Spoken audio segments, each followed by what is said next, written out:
Okay. Father Chris Robinson, as you know, is a Vincentian priest who works at DePaul University in Chicago. So a very large, very well-respected Catholic university with a very diverse population. I first met him by accident 10 years or more ago at a national conference for the continuing education of Roman Catholic clergy. And I heard him speak about youth and young adults. And he did it in such an inventive way, and actually it grasped the attention of everyone. I think you were talking about how things tend to repeat every third generation or so. So if you have any concerns about your children, wait until their children or their children's children, and everything will sort of quote-unquote right itself. But he's very gifted in that area. Teaches full-time religious studies, so has pastored in the university parish, no doubt called St. Vincent de Paul, at DePaul University. It's like McDonald's. Yeah, it calls all the same thing. Oh, yes, that's right, really. But I would imagine, being in Chicago at a university setting with the diversity of students, that the topic for this gathering, in terms of radical welcoming of very diverse people, is very apropos. So just as he was inventive with speaking about the diversity of ages and age groups, I am confident he will be very engaging and insightful about the diversity of peoples beyond simply what distinguishes us by age.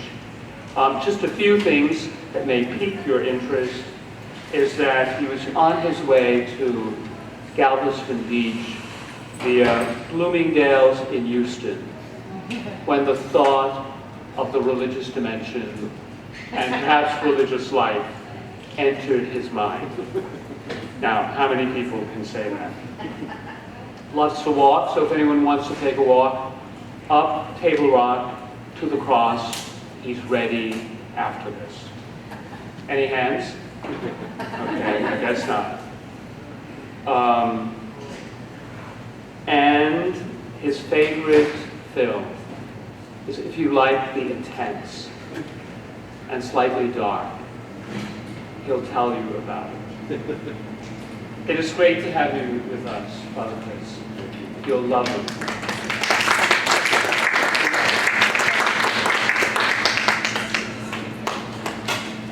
It's always far more difficult to begin when someone has said, "You'll really like this." It's been so much better if he had apologized and said, "I know it's a hot evening, just bear with this guy, it'll be fine." My name is Christopher Robinson, and it's a name people, yeah, I get that response a lot. And one of the things that qualifies me to talk about diversity and a radical welcome, and I'll explain what I mean by that, is my own background. And all of us, I think, anymore in the world have some sort of diversity. My father is agnostic leaning towards atheist, and pretty much has been since he was 18. His parents were very fundamentalist, rigid Southern Baptists, and this was in Bakersfield, California, which is the east side of California. And my mother was a convert to Catholicism who left the church during Vatican II, and the famous words she would say, even unto her death, "The church changed too much. I went to church to talk to God, not shake people's hands." So during the Second Vatican Council, she drifted away. My father, I grew up in Houston, Texas, actually the southeast side. I have uncles and cousins and aunts who are Mormons. My oldest brother is a Zen Buddhist. My middle brother is a refinery worker who's been married 3 times and feels unworthy to go to church, and is probably more devout than I am in many ways. And then I have a little sister who is flavor of the week. Whatever denomination is handing out the best food is where she'll be that Friday night. So I come from a very diverse background, and come from this with love and respect. I said in the last workshop that I worked in, that I spoke in just before this, I work in a fabulous university, DePaul University, 26,000 students in the Catholic tradition. Only 30% of our students are Roman Catholic. 46% of our students are the first ones to go to college of any kind. And after that, it's just a diverse mix. Races, colors, sizes, abilities. And it was DePaul University, as I was discerning religious life and the Vincentian life, I thought this is a work I could give myself to. It's about being where change is happening in society, where meaning making is happening, and where people are asking the huge questions.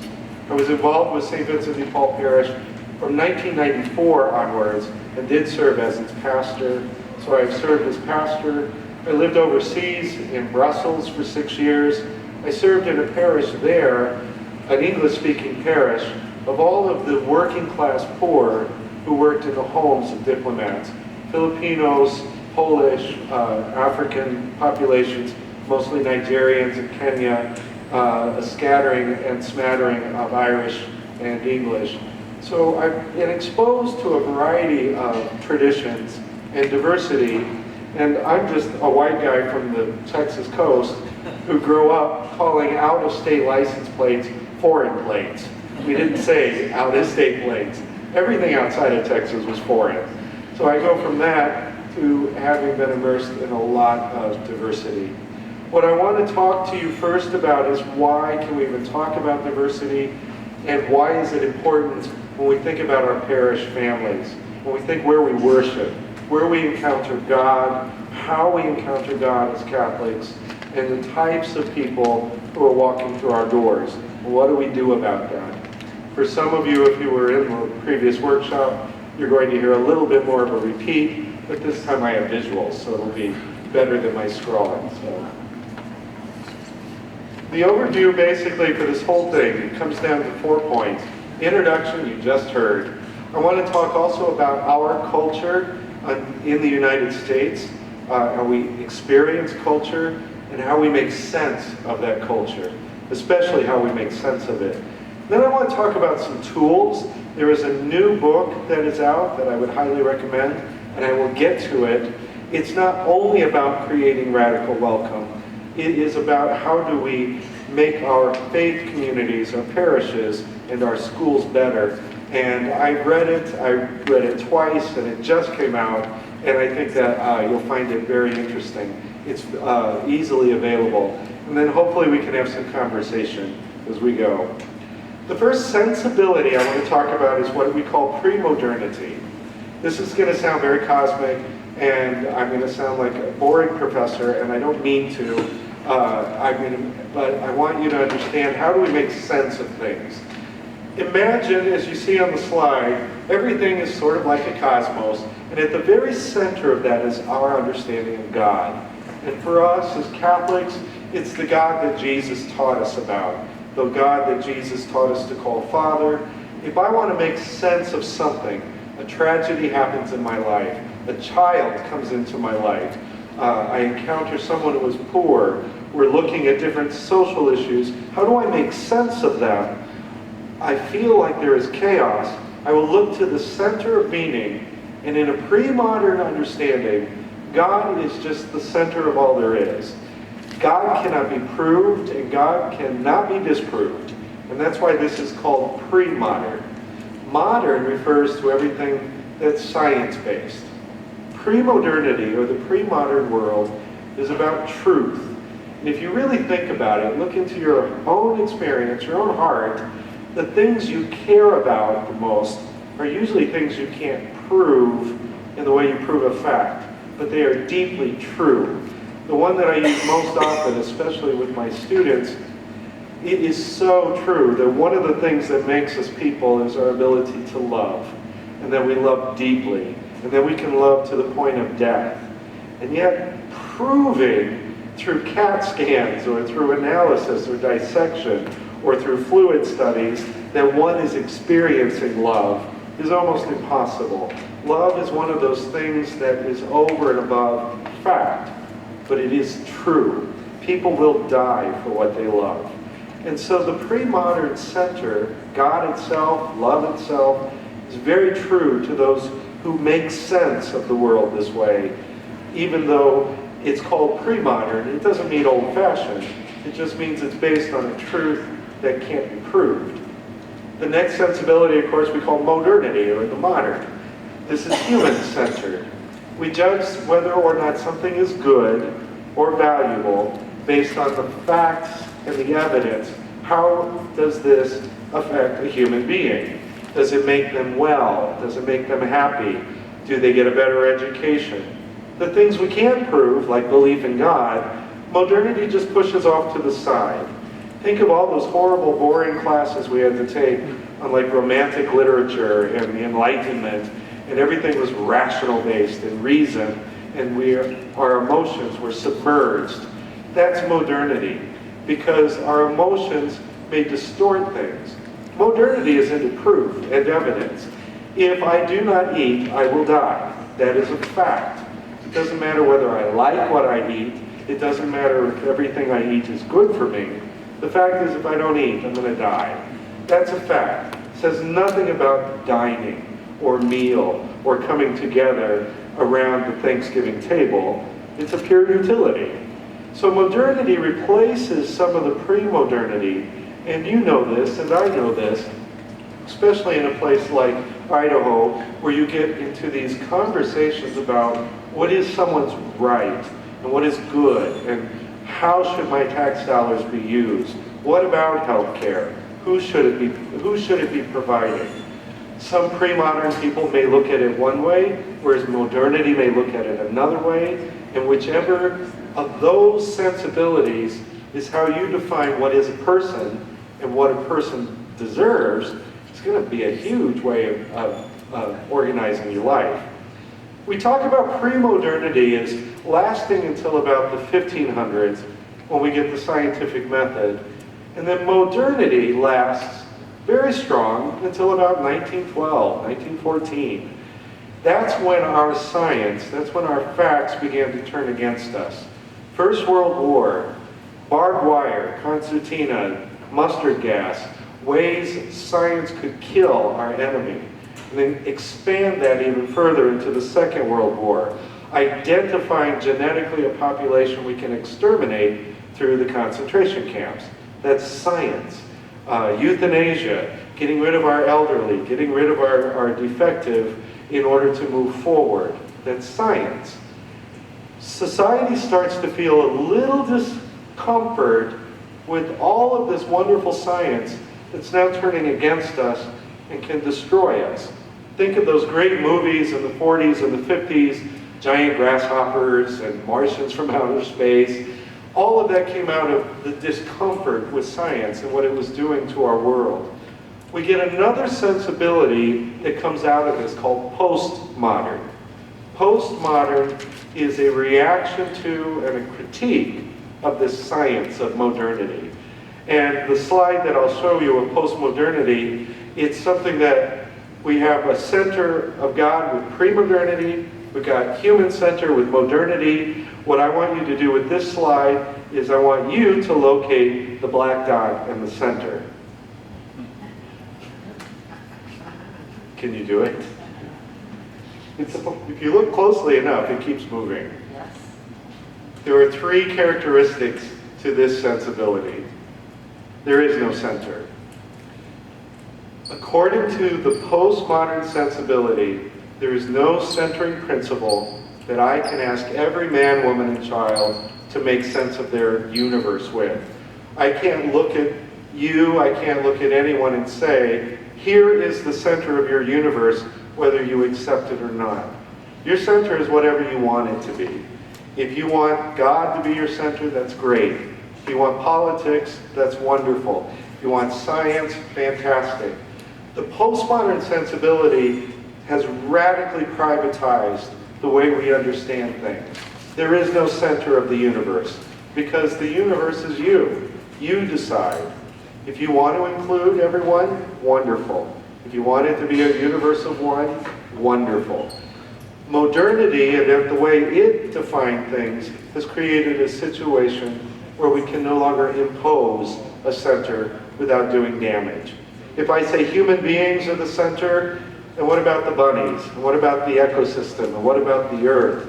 If I say I'm going to bring in animals, I think we all should be vegans, well then what about the vegetables? Do they have feelings? You know, you laugh. I have students who I worry about that. We created a world where no matter what you say, and no matter what I say, based on my center, I'm going to be hurting someone's feelings, making someone angry, or excluding them. So postmodern thought is there are no more universal centers that are good for everybody of all times, all places, and all times. We also don't have a universal human story.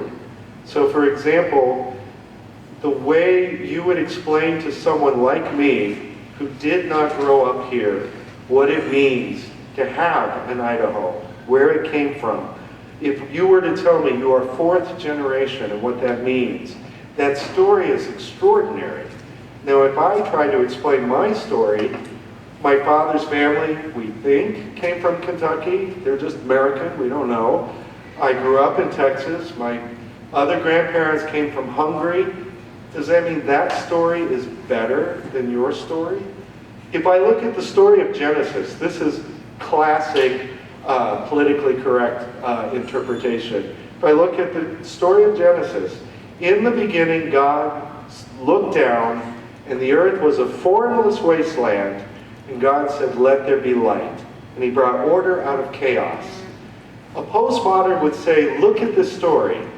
Chaos is obviously bad, and even God, the creator, has to organize things. So anywhere you see something disorganized, there can't be God. Or God looks down and it's dark, and he needs to brighten it up, which is kind of funny when you have the lights out. But you got to lighten it up. Anything dark is bad. Anything light or white is good. Postmoderns would say that story of the creation itself is going to be the foundation for excluding people who appear chaotic to us, or people who are darker than us. It goes all the way back to creation itself. If I impose that story on an African culture, they may hear it very differently than if I impose it on a Swedish culture. Now again, that can be exaggerated and it can be made so politically correct it's useless, but I think it gives us something to talk about. Is capital-based economies good everywhere? Is a one vote, one person system good everywhere? Postmoderns would say maybe not. Maybe consensus is helpful in some places. Maybe a complete libertarian view is better in other places. There is no story. Finally, there's no foundation to build on. We can't build on a foundation of a European origin if the majority of us are no longer European. We can't build on the foundation of belief if nobody is believing in the Abrahamic God, or Judaism, or Islam, or Christianity in the same way. Again, if we base the foundation on human being, what about everything else? Especially when the extraterrestrials find us. How do we build a foundation? So postmodernity, these three characteristics are going to define not just the people who are going to walk through our doors, but they're going to define us. We're all of us affected by this in some way. So what I want you to do, just for a second, think of your own circle. I tried, not very successfully. You know those pie graphs that you see all the time that don't make any sense? If you see yourself, your individual self, kind of like that circle, you had to graph off, you had to divide it like a pie. How many of these different pieces, among others, go into defining your center, your story, your foundation? How much does your race or your ethnicity define who you are? How much does your gender or your spirituality, your class, your economic class?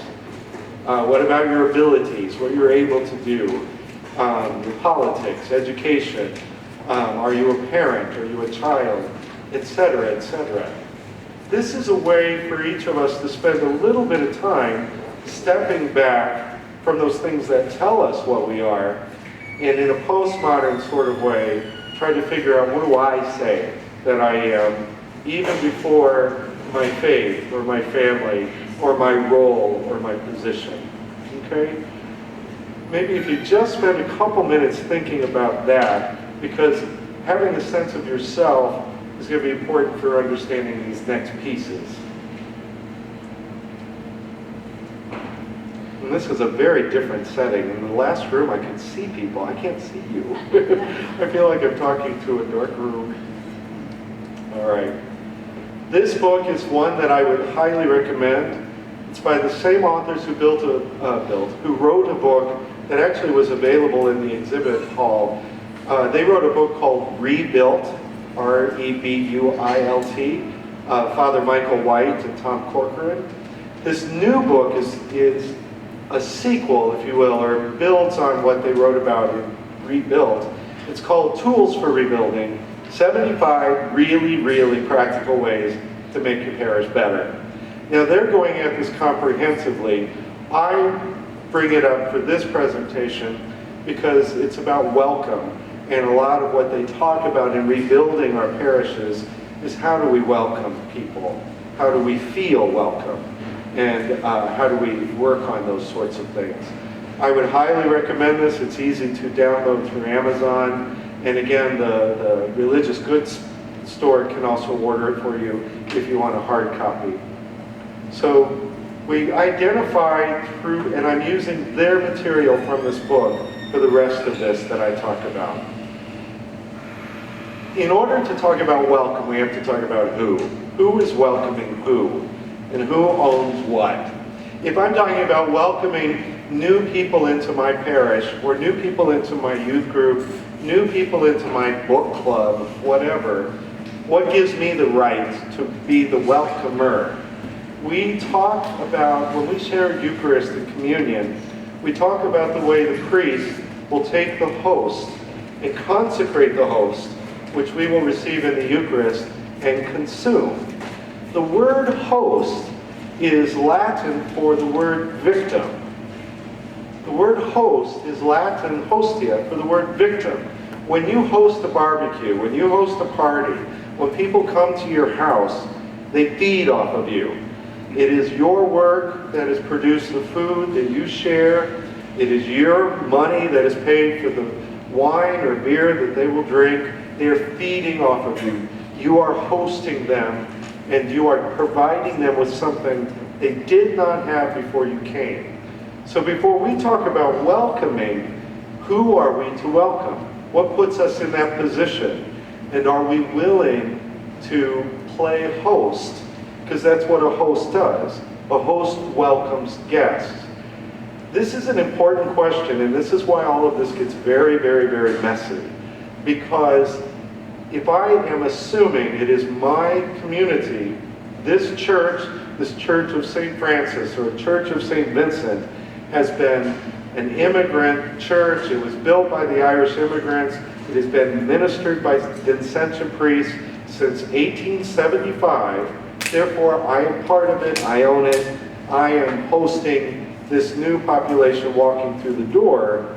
Well, I'm not hosting a potluck. I am their host. I am welcoming somebody as a guest initially, if I see it that way. One example I have of this, and it was quite a learning example, when I was the director of Catholic Campus Ministry for the university, we had a student who came to all of our programming, came to our masses, our scripture studies, small faith groups, our freshman retreat, and his name is Robert. And Robert suffers from a pretty severe case of Asperger's. It's on the spectrum of autism. And in addition to that, he's got a severe speaking impediment. And Robert is also very bright, and he came to everything, and people were kind, but he's also difficult to understand, and he's very awkward socially. And without wanting to caricature youth ministry, sometimes we do get the parishes walking wounded, that we offer them a welcome. So at the end of the first term, Robert's caseworker talked to me and said, Robert was probably going to drop out of college. And I said, why? And he made a 4.0. His first quarter in college, with all of his disabilities, he aced everything. And his caseworker said, because at the end of the term, he looked at her and said, because I am a failure, I have no friends. I don't have any friends at all. And everyone else in college has friends. So I gathered my student leaders, my staff, and I said, we need to welcome this man. We need to pull him in. We are the ones who are normative, and Robert is not. So we worked hard. We strategized, and before long, Robert was part of everything. And then we also began to realize Robert expected to be part of everything. He wanted to be a student leader. He wanted to speak on retreats. He wanted to dominate at Bible study. He wanted to tell Father, me, when I was wrong, which in his mind was quite frequent and often. He wanted to, Robert is a person with feelings and beliefs and passions, and we welcomed him and made him part of who we are, where he was no longer the guest, he was one of the owners of our ministry. Robert worked with us for 5.5 years. He went on a pilgrimage with us overseas to France. I mean, he succeeded because, first of all, we welcomed him, and then we paid the price of that welcome. Robert at times was just downright obnoxious. And you know, here we are thinking, we're welcoming the disabled, everything should be hunky-dory. Well, no, he was a jerk sometimes, but he became one of us. And he became the speaker for his class of 8,000 students when he graduated. He was nominated and they voted him in, and he was a speaker. He became an outsider who found us. We made the space for him, but then he also owned the operation. It's very different than if I had said, and I thought about it, I want to be absolutely transparent about this. Robert takes a lot of work, and when Robert wanted to lead something, I told my team, I don't know if we should do this. Robert is not a good speaker. Robert can have strong opinions. We were going through a presidential election at the time, and that's all I'm going to say about that. And yet, otherwise, Robert wasn't welcomed. Robert was a project. Robert was a pet. Robert was a symbol. Robert was something I could write on a report and say, we've got a disabled student, look, we got one. That's very different than welcoming.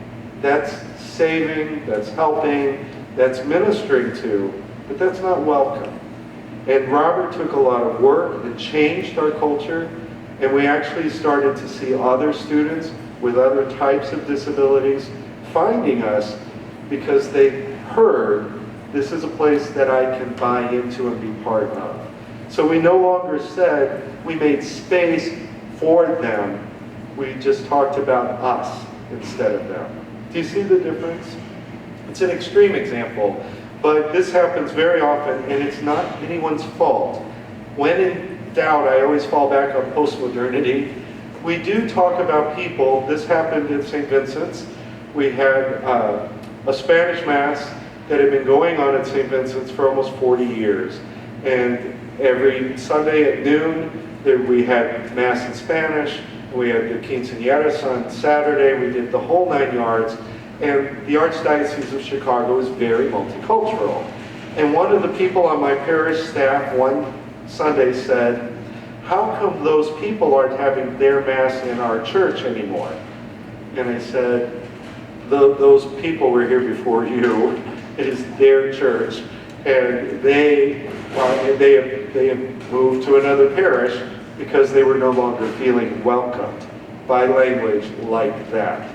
But I thought, this parish has been serving a Spanish-speaking population for almost 50 years. We still have people saying, those people having their Mass in our church. And what breaks my heart, this was not meant mean, it wasn't meant to discriminate. This is embedded in who we are.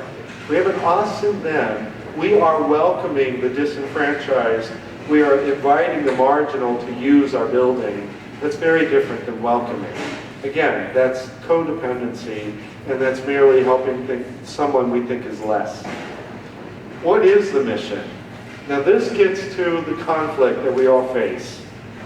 If I'm going to look at the mission from a point of pre-modernity, the mission is that the entire human race needs to be loved, know that they are loved and saved by God in Jesus Christ. I'm a Roman Catholic priest. I'm a Christian. And I believe the entire world has been saved by Jesus Christ. My mission is that people should know that. How many people in a postmodern world are going to find that welcoming? I am not prepared, even though my cousins invite me occasionally, I am not prepared yet to put on a white shirt and a black tie and go door to door and ask people if they've met Jesus yet. I'm not there. At some point, maybe we'll have to be. But the mission, if we're going to look at how we welcome people radically, we have to understand, what are we asking them to be part of? Is our mission therapeutic? Are we there simply to provide the walking wounded with a place where they feel better, they get their batteries charged, and then they're gone? If that's the case, who owns the ministry?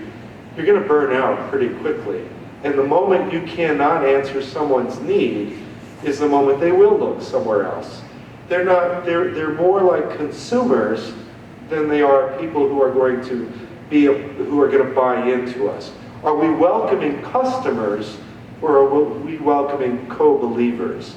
So what is the mission? What are we asking people to be a part of? It's very hard to identify. If the mission is only we need to have Mass, we need to have Eucharist, we need to get First Communion for our second graders, Confirmation for our 10th graders, we need to have a place to hatch, match, and dispatch the believers. Other than that, we don't have a lot to buy into. There's not a lot of mission there. That's more service. That's the commodification. Does that make sense? So why are we doing what we're doing? If my mission is to be a service provider, then no, I am not welcoming people. I am giving people something in return for something they're willing to either pay for or just give time for. If they're willing to go through 5 classes in order to be married in my church, that's not welcoming them. That's merely providing a context or a place. Do you see the difference? That's not church. That's just commodification. What is the vision? This is one that gets into the fuzzy pre-modern place as well. Without wanting to sound over the top, but this is where I would invite you to sit in with the question in prayer. When God looks at what we're doing, what does God see? When God looks at what we're doing, what does God see? And the reason I put it that way is the vision that we're trying to get in touch with is how do we create a world that looks like the world God created, where we take care of each other, where we love each other, challenge each other, support each other, build community. The vision we're hoping to share and welcome people into is one that creates the world and recreates the world and recreates the world again according to the vision that God had in mind. The Creator, He put it all together. What does He see when He looks at us? Does He see a club? Does He see a social movement? Does He see a tradition? Does He see fear, the accumulation of grace, so I get into heaven? Are we a divine gas station? Or are we the body of Christ, alive, in time and space, many parts, one body, and how do we keep welcoming people into that body? It's a hard question to answer, and it depends on how and we'll get to some of these nitty-gritty in just a second. It depends on who is involved in the project. And we have this all the time. We've got an extraordinary soup kitchen and food pantry that goes back to 1875. We're very proud of it. But Agnes, one of our coordinators, she owns that food pantry. She owns it. So, and even, I think if Jesus walked in, he would not be welcome. Because he is not somebody who understands it like Agnes understands it. She does wonderful work, absolutely extraordinary, but she is not prepared to welcome anyone to replace her, for example. So every now and then I have to sit her down and say, Agnes, what does Jesus see when he looks at this? And she says, he sees that I'm doing a good job. It's like, okay, well, we gotta talk about this some more. And then I went down. I mean, we all have Agneses in our lives. So. All right, next. What is the strategy? And I know it's a buzzword. And this one is one where it's gotta be done prayerfully, and it's gotta be done in trust, especially with the women and the men and the young people you work with. What is the strategy for welcoming people? And there are two kinds of people, and this is one reason why I like this resource. There are two kinds of people that we are working for and with. First of all are the people who are a part of our project, who are a part of our parish. They are already a part of our ministry. There is something about it, they feel welcomed, and they take ownership. You know this better than I do. There are thousands upon thousands of people out there whose lives would be made amazing by what we have. And they don't have a clue. They have no idea. What is our strategy for welcoming them into this? And by this I don't mean the latest website, and I don't mean Facebook or buying posters or banners, but really creating a space, not so that they come to our service, but they become a part of who we are. We call them the unchurched at times, we call them the fallen away or the uncatechized, we call this mission territory. But if this means anything to you, if you have had an experience that is worth giving this kind of time to, don't you think somebody else might actually have that same type of experience? So we're working at welcoming two types of people. Who are the ones that are already coming, who maybe we're only serving them, and they haven't bought in yet. They haven't taken ownership yet. They haven't done their part yet, if we want to be really honest about it. They're simply receiving. They're not giving back. But they're there. What do we do about them? How do we welcome them into the work? And then secondly, if that vision, if that why is so compelling that I would give my life to it, why wouldn't I want someone else to give their life to it? And how do we strategize for that? I've got a number of bullet points. I'm not going to give you all 77 reasons for rebuilding your parish. I'm going to give you just a few. But this gives you an idea of where this book takes things. Buildings. Our buildings in the Catholic community are, especially a wonderful facility like this. Who decides who gets what, how it works, who has access, who has space? What do you do if you don't have a building? I have been pastor of a parish, and it's an extraordinarily beautiful church. It's one of the most beautiful churches in Chicago. We do not have a parish center. We have a very tiny, tiny basement room, and AA is down there most of the time. And it's Chicago on a campus, so of course we need AA most of the time. We don't have anywhere to gather people but our church. We do have a soup kitchen, but as I told you, Agnes doesn't want people from the outside using it for anything.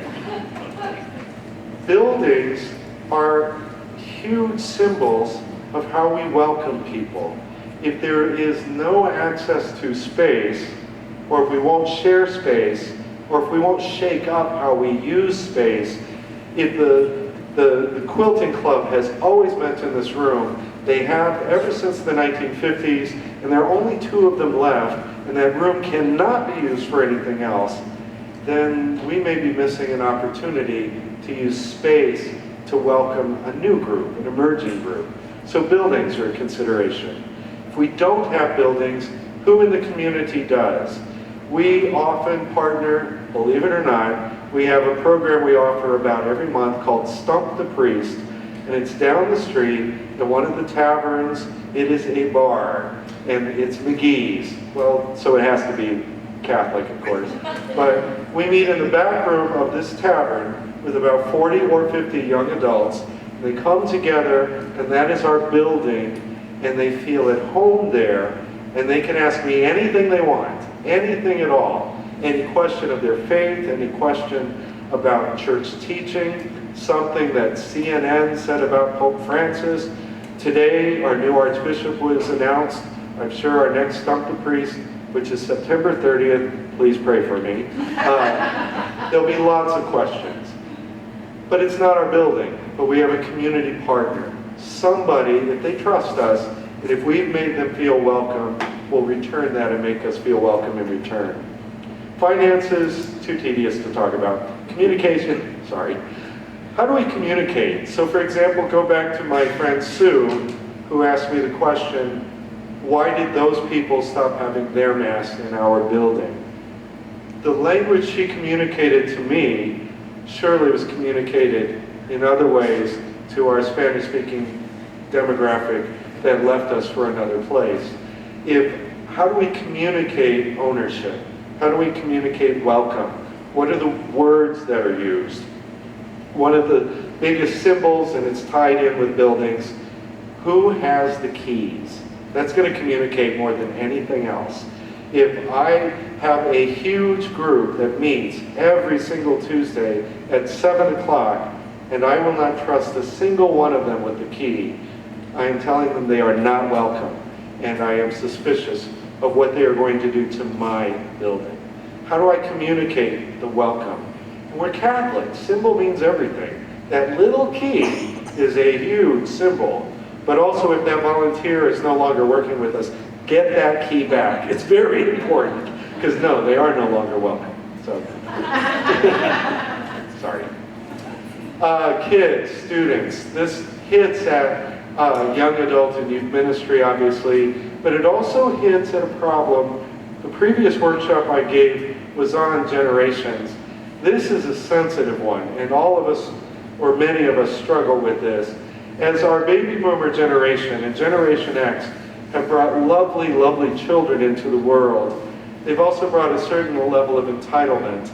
And many of our newer buildings for churches don't have good quality spaces to take the screaming child out to, instead of leaving them in the church. There has been a trend, and I understand it, where some of us will say, all children are welcome, even if they are disruptive and they make noise. Some of our other parishioners do not feel that way. They feel unwelcome.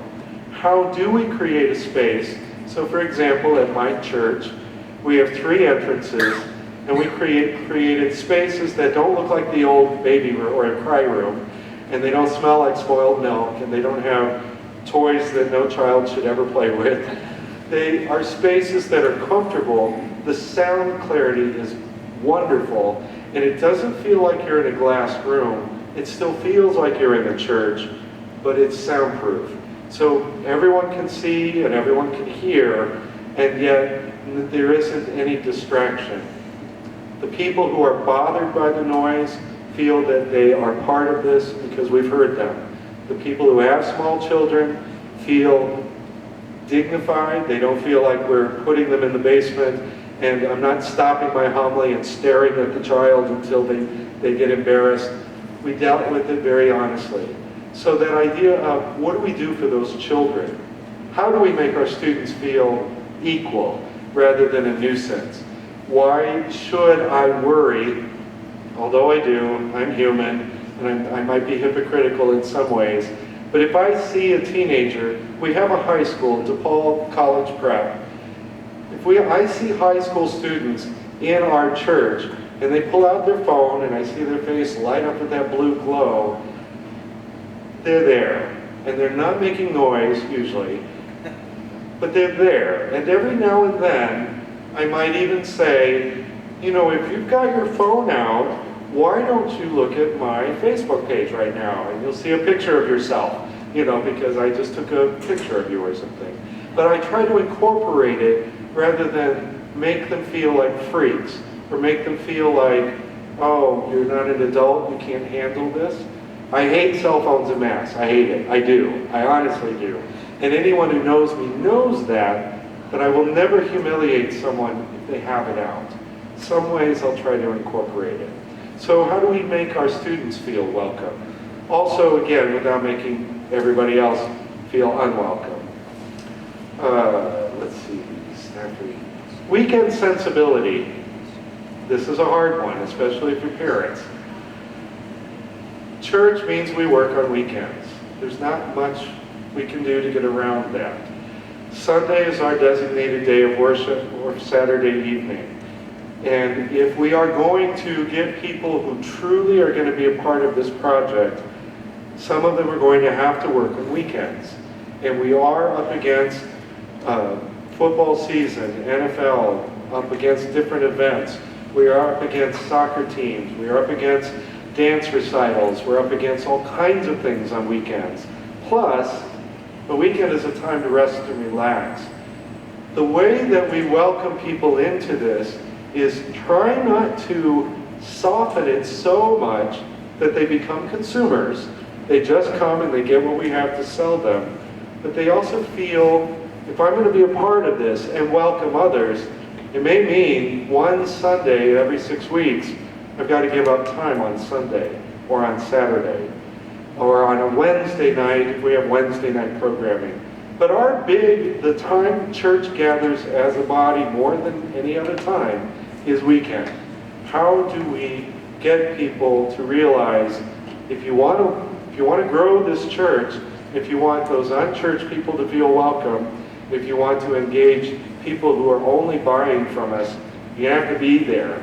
That's a hard one, and that's a challenge.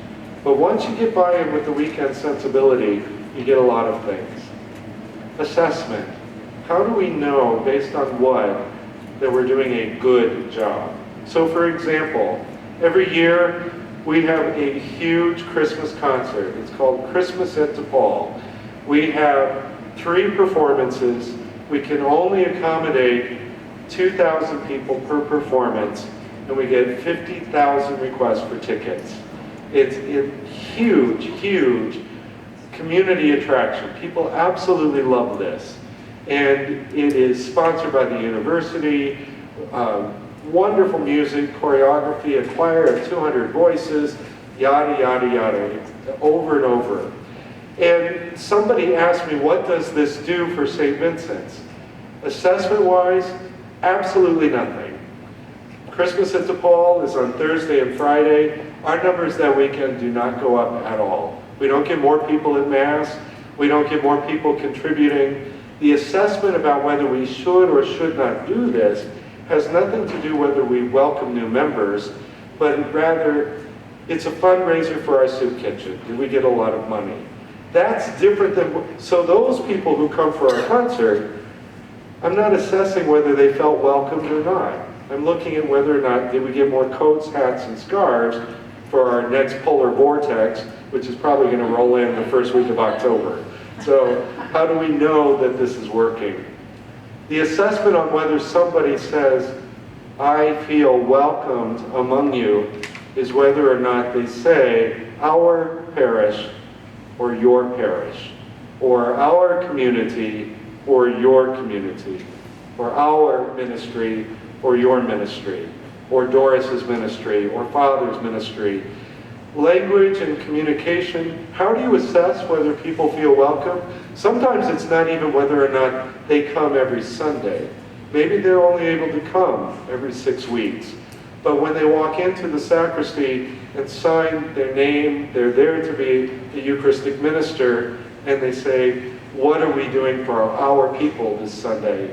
That's how you assess whether or not you've been welcoming. Okay? Joy. Is it are you happy?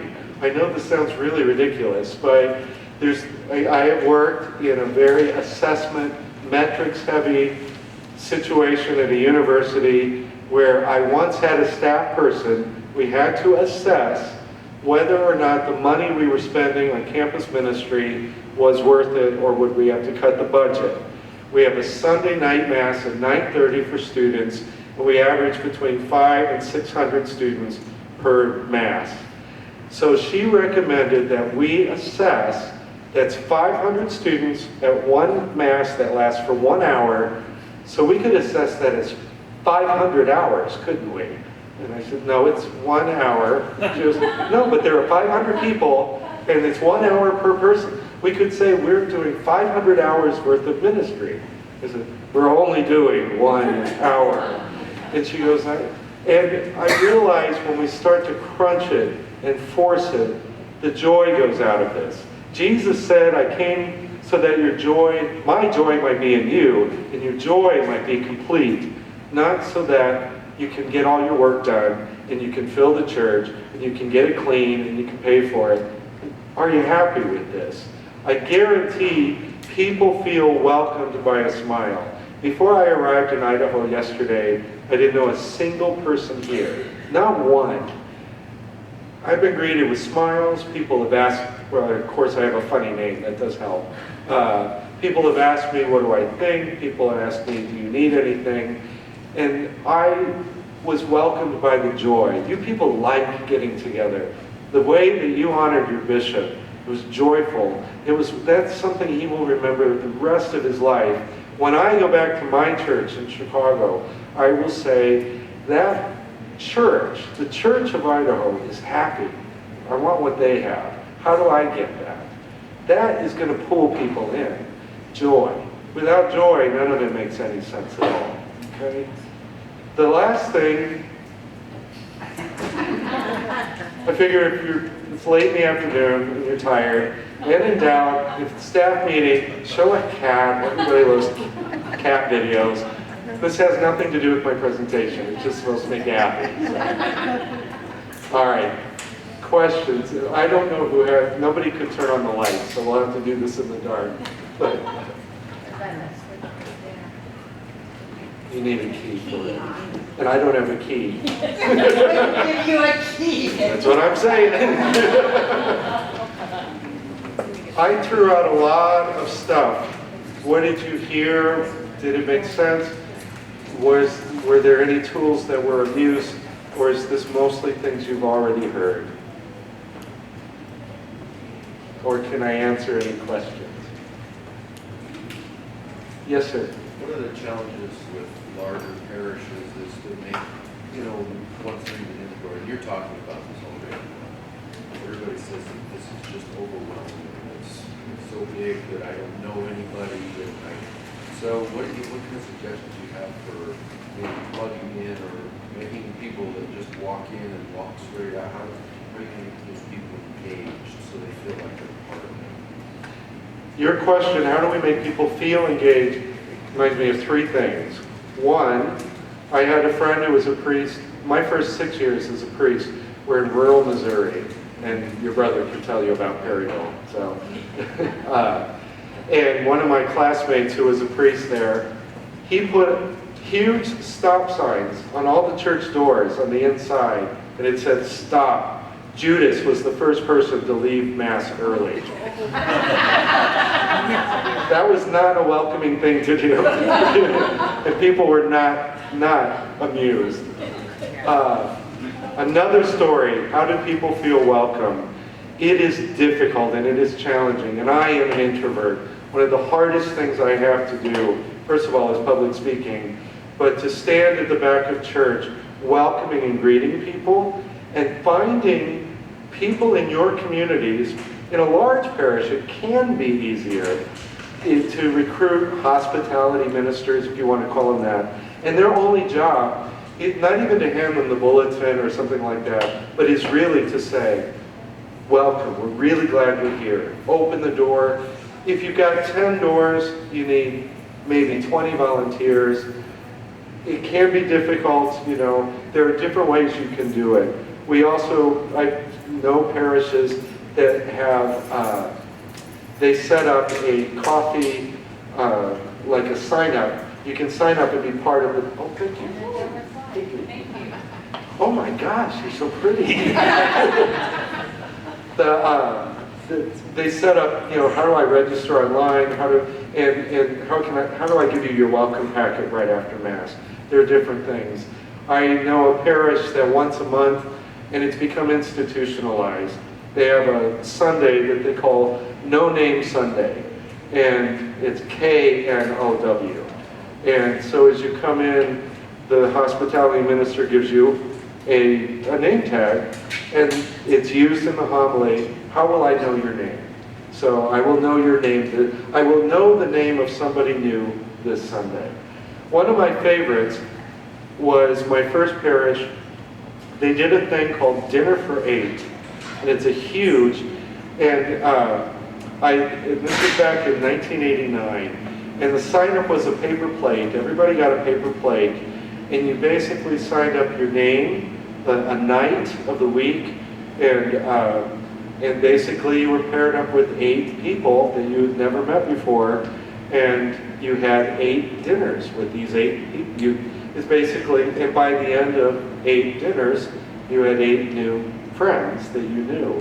And then at the end of all of that, anybody who participated in Dinner for 8, we brought together in the high school dining room, and people came to the microphone and talked about their new friends. And then if people wanted to start over again, they could start over again. And it was very simple, very practical, and there were people who had just moved, people who had been in the parish for years. It's intensive on asking you to have the courage to put your name out there, and yet everyone felt this enormous sense of, I've seen you every Sunday, and now I know your name, and I had no idea your mother and my mother grew up 10 blocks apart, that kind of thing. It's simple for people who are willing to buy in, takes a minimal amount of volunteers, but it's a way of doing that. One other thing that we do on the campus, but also in the parish, because they are separate, we have a thing we call the random Catholic. And this, again, takes somebody who's got a lot of chutzpah, somebody who's got a lot of, gosh, I just love people. Basically walks up to somebody before Mass, about 10 minutes before Mass, with their phone and says, do you mind if I take your picture and ask you one question and put you in the bulletin next weekend? And so your picture and ask you a question, what's your favorite ice cream?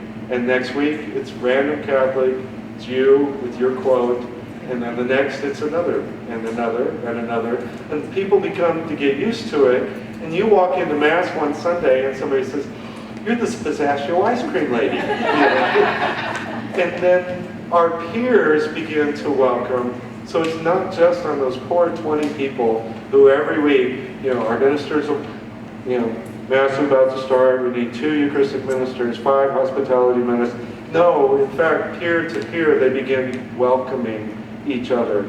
And somebody could say, random Catholic, this is Andrea, and she was born in Mexico, and she's lived in Texas this many years. The next week, one of our youth could say, I'm taking Spanish in class. Can you help me with this? It happens like that. We need to trust each other that we know how to. But the other side of it is, we also are Roman Catholics. Like my mother says, many of us go to church to talk to God, not to each other. Making people feel comfortable to take that next step without that next step feeling creepy and stalky-like. So if I get home and 20 people are suddenly wanting to friend me on Facebook, you might want to be careful about who you say yes to. We're from a large parish, and we're from a really unwelcoming parish. That's the reputation that we've had for 100 years. So how do you diffuse the Agneses that have taken over the ministries, who have taken it upon themselves to be in charge of Eucharistic ministers, and they make people angry, so then you end up with 4 Eucharistic ministers for the entire church. How do you diffuse people that see that as their calling or whatever, but they're not personality type? You've asked one of the hardest questions in the whole universe. And I've been pastor. I've led large staffs. The largest staff I ever led was 30 people.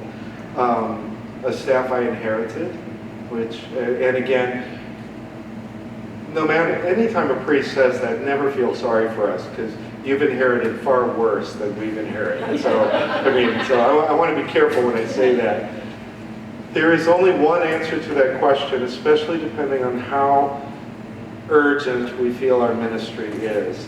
At some point, I need to ask Agnes to step down, and Agnes will probably leave, and I know that. And there may be some people who are very loyal to Agnes who will also leave, and I know that.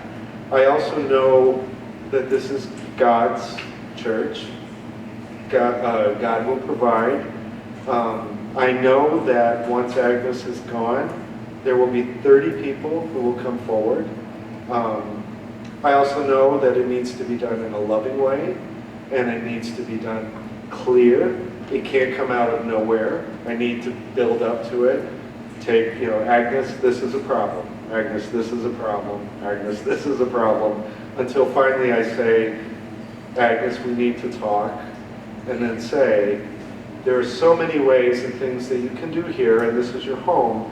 This is one thing you don't need to do anymore, even though I know how that will probably end. If I do not do that, then I am doing what St. Paul talks about. I'm watering down the gospel. And, if Jesus, if Jesus knew that the nails were going to hurt, he's like, you know what, Pharisees, you're right. I'm going to step back here. And, sometimes ministry hurts, and it hurts us all. It's part of the fact that we are still a broken church. It's hard. It's harder. I think the only thing that's harder is talking to moms of brides. And it's similar. The difference is I know Agnes won't kill me. I'm not sure about a mother of a bride. But again, what's really interesting, the book that I recommend, and the first one, Rebuild, they take that question on directly. Yeah. And how do we support our pastor? Because we can make suggestions, but we can't do the dirty deeds. So right. How do we support him? He's a new pastor, and he's got a lot of challenges, and he's going to have to get them. And so, but how do we as a staff let him know, for one, without feeling like a brown nose? Feeling like, but we want him to know that we're supportive, but that he has to take these things on, What's interesting, and as a pastor and as a priest, and I've been a priest a long time, and this is a quote from the book that I've been sitting with in my prayer. It's really helping me a lot. As a young pastor especially, or someone who is beginning to feel, especially when the staff all has the historic memory of the community. And it's hard for a pastor to sift through that, but and also a new pastor and a young pastor, people come out of the woodwork. It's like, okay, I'm going to be his friend, and I'm going to be his friend, and we know that, and we know how this works. We trust our staff deeply. And the quote that has gotten to me, thinking about when I have to make the hard decisions, or when I've made good decisions, I cannot let our church work be only mine, so that when something good happens, it goes to my head. And I also can't make our work that we are all welcome to share in such that when something really bad happens, that I take it to heart. So it's not mine, and it's not his. He's got to be responsible. I have to be responsible. And ask him, what do you need? How can we help? And if he trusts you, he'll tell you. Yeah. So if he looks at you and says, I need your resignation, well, that's it. I hope that. I'll be calling you. Yeah. I got a job for you. You had a question or a comment? No? Did you have your hand up further? Yeah. Okay. Oh, you did. Okay, sorry. I didn't, but I'll ask the question. Oh, okay. One of the challenges that I have, and I think this is pretty true for a lot of parishes in Idaho and other places, is reaching across the boundaries of cultural communication. And I know how to communicate with the Anglo community because that's what I am, but I struggle with how to communicate with the Latino community more. Right. And so how much time can I spend figuring out how to do that and integrate parents into ministry and do all of that work? And how much is it worth to invest in I'm trying to use electronic communication, and I don't know, just trying to figure out the balance of communication. Are you in a parish? Yes. And are there many Spanish-speaking parishioners, or the A lot. potential for that? Mhm. Yeah. Because what I recommend, because again, I've been in bilingual, trilingual parishes, and I am not that multilingual. One of my favorite, I had a grandmother come talk to me, she's Spanish speaking, and she begins talking, and I said, lo siento mucho, no hablo español. She pats my arm and keeps talking for the next hour. And then afterwards gives me a big hug and leaves, and I thought, I have no idea what I just promised this woman. And I grew up in Texas, so I have some, but not enough. But there are always people who do have those skills. And there may be someone who doesn't realize you simply need help communicating. They don't need to run a program, they don't need to go to a meeting, they don't need anything more than you to make a connection. The other thing is, find people who are bilingual who can tell you what is needed, rather than what you might think is needed. At the university, we had a very difficult time getting our really active Spanish-speaking students from whatever cultural background together to be at our Mass. And so finally, I asked one of our most vibrant students, I said, how come none of the Spanish-speaking students are coming? They come to everything else during the week. And she said, we're at home with our families and our family churches on Sunday. She said, I'm not going to stay at school when I can go home and eat and be with my family. Said our family church is very important to us. And it's like, I had no idea. I thought, you're a student, all students are the same. Wouldn't you want to come to a student Mass? And we'll even have taco night if that will, and we'll do the response in Spanish and things. And she just laughed and she said, we're talking about two different cultures. What this culture needs and what this culture needs are two different things, even though they're under one roof. So part of it is ask people, what do they want? And the only thing that's rough about this, and if any of you have ever done this, the inevitable parish survey, or putting up a survey online, don't ask questions about things you won't offer.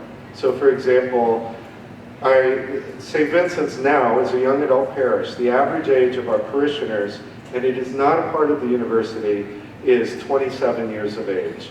And we have 3,000 households. And our average age is 27, and only 30% of them are married. I want to be careful how I say this. I don't want to offend anyone, and I know I'm being recorded. But a local magazine calls our 5 o'clock Sunday Mass the Ass Mass, because it's got all these single people that come to it. So if you want to date a Catholic, go to St. Vincent's on 5 o'clock. So when we were doing our survey, we didn't ask anything at all about religious education for children, because we're not going to offer it. We're going to focus on a 20-something. This is a rare demographic in the Catholic Church that is actually coming and looks happy. So we're not going to say, do you want religious ed for your children? Well, they don't have children, so why would we ask? The same with Spanish-speaking or Latino.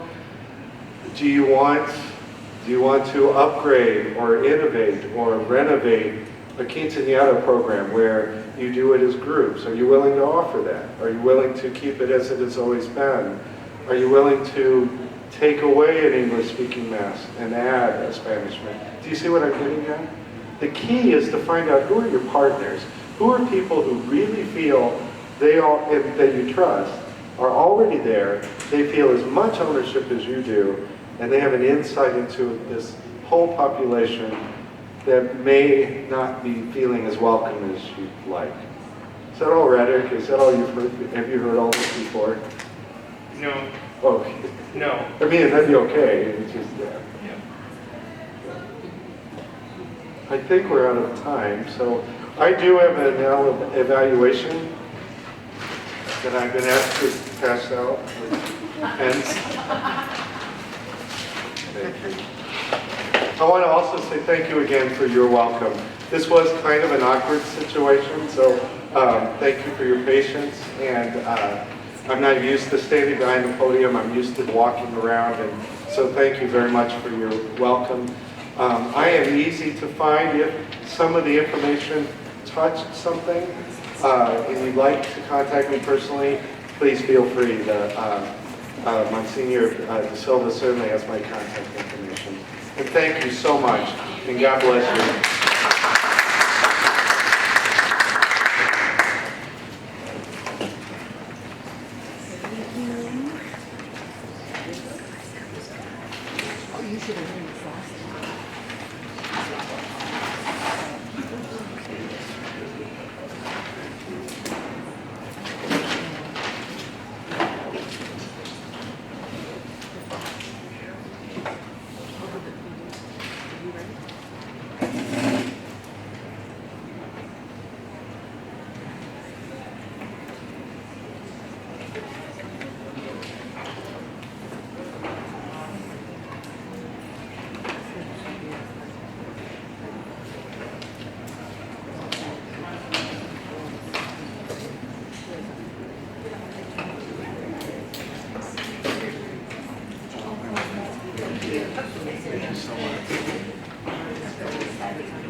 I know.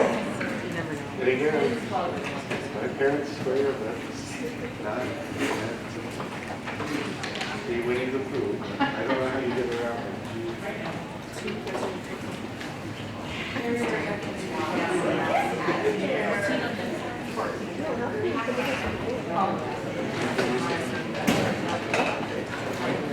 I hear that, yes. Let me pray about it. I'll get back to you.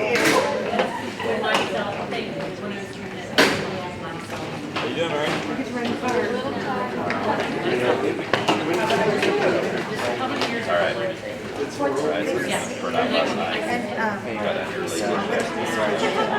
Just the travel thing. Or late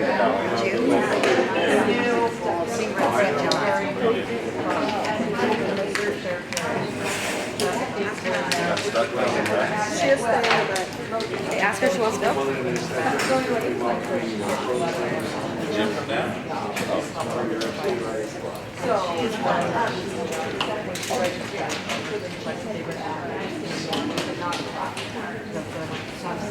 Oh, I see.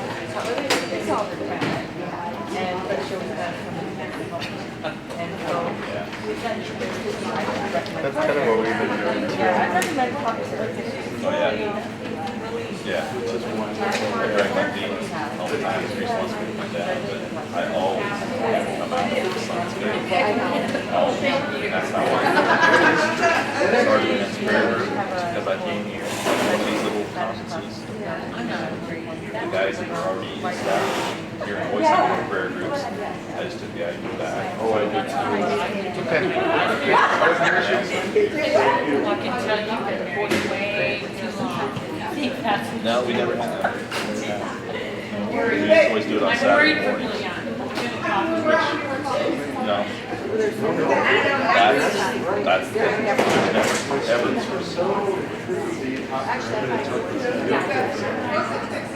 well, see, and that's what all the groups down here are doing. It's like 6 in the morning on the weekend. So they can come and go and get to work.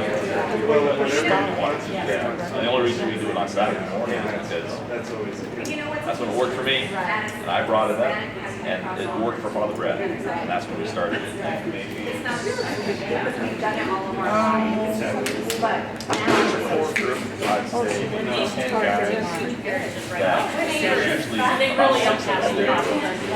but there's one really well Brad, Father Brad, and Father Brad, excellent instead. So we got something going on. He's not there a lot, and a lot of the guys get discouraged about that. Because if Father doesn't put out there, he'll pop in a video, or just maybe sit there and talk. It's not the same. So if they know he's not, they know Father's not coming, they will automatically come. 7 o'clock on Saturday mornings. So that's tough. You know, it's a weekend, so. But like you said, you're not gonna. Exactly.